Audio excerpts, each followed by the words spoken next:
Ufak, sıcak, havasız, sıkışık, terli, illet bir mekan yani. Ama sana göre Maldivler. Her zorluğu zaten ufak tefek şeylermiş gibi gördüğünden mütevellit, doğduğun yere de zaten okeysin. Burası annenin inşa ettiği sözde gizli bir yeraltı yuvası. Gayet yeterli bir doğumhane. Sen henüz gözlerini bile açamamış bir avuç içi boyutunda bir savaş makinesi taslağısın. Henüz farkında değilsin belki ama dünyaya geliş amacın barış değil. Sen Allah'ın bu ekosisteme biraz kaos lazım dediği gün yaratılmışsın resmen. 3 hafta boyunca gözlerin kapalı. Sadece kokluyorsun. Ama burnun hiç de fena çalışmıyor. Annen içeri adım atar atmaz kokudan o günkü kahvaltı menünde neler var? Yılan mı getirmiş, kuş mu getirmiş yoksa eli boş gelmiş dümdüz süt mü içirecek direkt anlıyorsun. 3. haftanın son günlerindeyiz. Gözlerini açmak üzeresin. Annen avlanmaya gitti ve sen yuvada yalnızsın. Derken ilk oyun arkadaşın yuvaya uğruyor. Zehirli bir kara mamba. Kokulardan farklı bir şey geldiğini anlıyorsun ama asıl uyanışın ısırılınca oluyor. Zehir bünyene girdiği an bayılıyorsun. Ama genetik olarak o kadar sağlam bir bağışıklık sistemin var ki tek ısırığıyla 20 tane insanı devirecek güçte olan bu nörotoksik zehir yavru olmana rağmen seni yalnızca 2 saat baygın tutuyor, hepsi bu. 2 saat sonra gözlerini açıyorsun. Ayağa kalkıyorsun ve raconunu başlatacağın o sözleri söylüyorsun.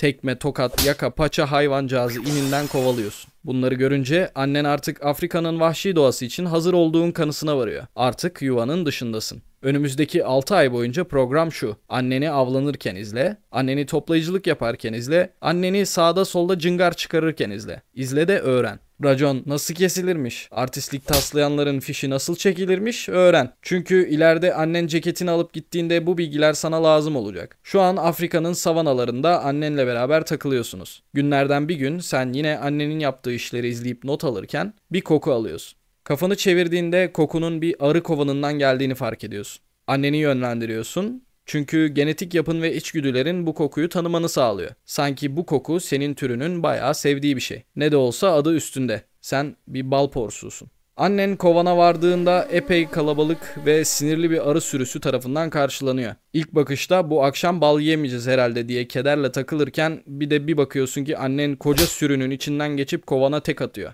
Isırıyorlar, sokuyorlar, zehirliyorlar ama hikaye. Annen sanki bu ısırıklar kanat açıklığı 4 santimetreyi bulan devasa Afrika katil arılarından değil de meyve sineklerinden geliyormuş gibi takılıyor. İndirdiği kovanı kucaklayıp geliyor. Belli ki bu akşam sağlam bir ziyafet var. Günler geçiyor ve 6 ayın sonuna geliyorsun. Artık sıkı bir eğitimden geçmiş, yeterince büyümüş, raconları, cartları, curtları öğrenmiş bir saatli bombasın. Bu yaban hayatında tek tabanca bir şekilde Afrika'nın sefiri olup biat ettirmeden önce videonun sonunda çıkacak hayvanlardan birini yorumlarda belirterek sıradaki videonun konusunu belirleyebilirsin. Bir de videoyu hype'larsan bayağı kıyak olur. Şimdi hikayemize dönelim. Yuvadan yeni ayrılmış olmanın da verdiği özgüvenle sağda solda nereye salça olsam diye takılırken tek başına yapacağın ilk avı gözüne kestiriyorsun. Kendi halinde takılan ufak bir kertenkele sessiz sedasız duruyor. Usulca yanaşıyorsun ve bam! İlk proteinin başarılı bir şekilde bünyene giriyor. Bununla beraber sağlam da bir özgüven yakalıyorsun. Hazır ilk avını yapmışken gel sana menüde neler var ondan bahsedeyim biraz. Gavurlar senin beslenme tarzına opportunist diyor. Yani fırsatçı beslenme şekli. Yani ne bulursam onu yerim kafası. Kemirgenler, akrepler, sürüngenler, kuşlar ve yumurtaları, arı kovanları, böcekler, leşler, diğer küçük memeliler, yılanlar ve nadiren bitkiler. Yani yakaladığım şey zehirli miymiş, dikenleri batar mıymış, gram umrunda değil.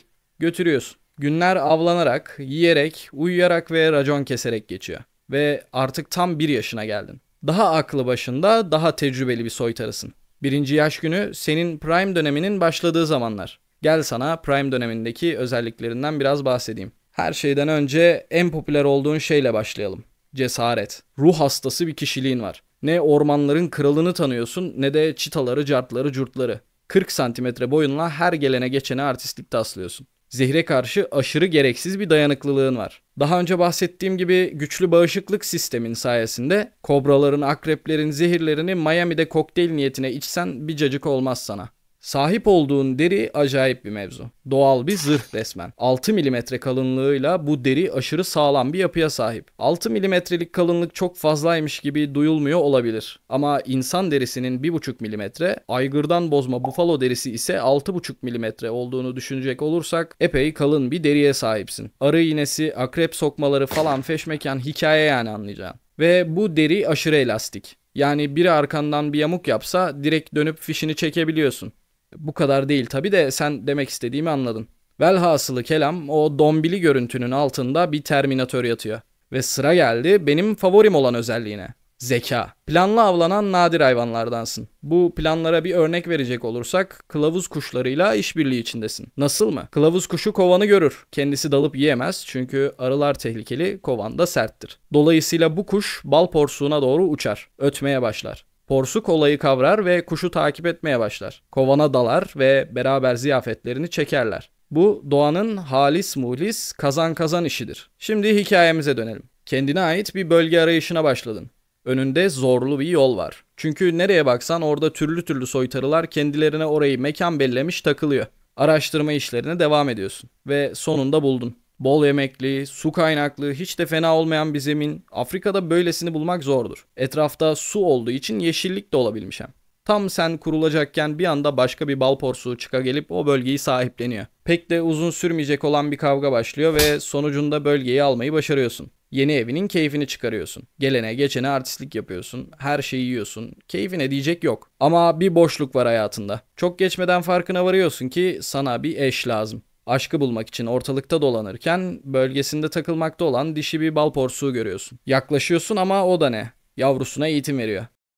Bir şamarla cilveleşmenin hiç de sırası olmadığını sana gösteriyor. Yeniden arayışlara başlıyorsun ve içgüdülerin bu konuda acele etmen gerektiğini söylüyor. Ortalıkta dolaşırken birden keskin bir koku alıyorsun. Genetik yapından ve vakti zamanında annenin gitmeden önce bıraktığı kokunun hatırasından da anlayacağın üzere bu türün devamlılığını sağlamaya hazır bir dişinin salgıladığı koku. Kokuyu takip ediyorsun ve vardığında onu görüyorsun. Bu fidan boylu Afrika dilberi sen onu görür görmez seni kendine bağlıyor. Sen de gereken kokuları salgılıyorsun ve biraz muhabbet edip kendini değerli bir aday olarak kanıtladıktan sonra türün devamlılığı için gereken işlemlere başlıyorsunuz. İşlemler sona erdiğinde dişi olsaydın yavrun doğduktan sonra ona sıkı bir eğitim verecektin. Ama sen bölgene geri dönüyorsun.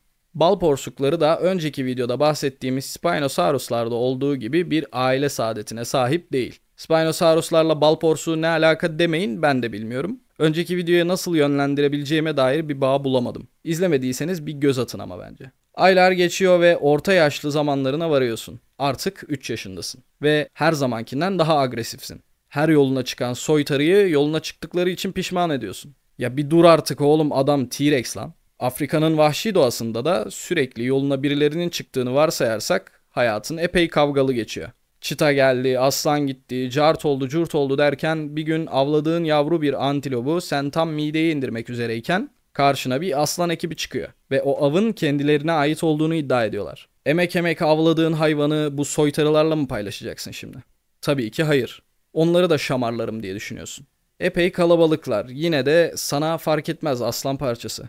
Bir anda içlerine dalıyorsun, bir hengame başlıyor ve fark ediyorsun ki 5'e 1 bu soytarılara karşı kazanmak pek de mümkün değil. Bu raconu annen keserken epey kolay görünüyordu aslında ama o işler öyle yürümüyor. Bir anda topuğu basıp oradan uzaklaşıyorsun. Yere batsın Afrikası da antilopu da. Günler yine avlanmakla, yemekle, uyumakla, türlü raconlar kesmekle ve türün devamlılığını sağlamakla geçip gidiyor. Artık 8 yaşına geldin. Bayağı ihtiyarladın. Artık her önüne gelene artistlik yapma işini biraz azaltıyorsun. Günler böylece geçip giderken tanıdık bir suratın sana doğru sürüne sürüne geldiğini fark ediyorsun. Evet, bu o. Küçükken mağarandan yaka paça dışarı attığın o karamamba intikam için geri dönmüş. Saatlerce sürecek olan bir kavga başlıyor. İkiniz de yaralanıyorsunuz ve aşırı yoruluyorsunuz. Boyu 4 metreye varmış olan bu karamamba seni sarmalayarak boğmaya başlıyor. Nefesin daralıyor, hayatın gözlerinin önünden kayıp geçiyor. Tam sen tükenecekken son kuvvetinle yılanın boynunu ısırıveriyorsun. İkiniz de yere yapışıyorsunuz. Bu tarihi savaşın sonunda bir kazanan yok. Zaten hiçbir savaşında kazananı olmamıştır. Yapacak bir şey yok. Afrika böyledir.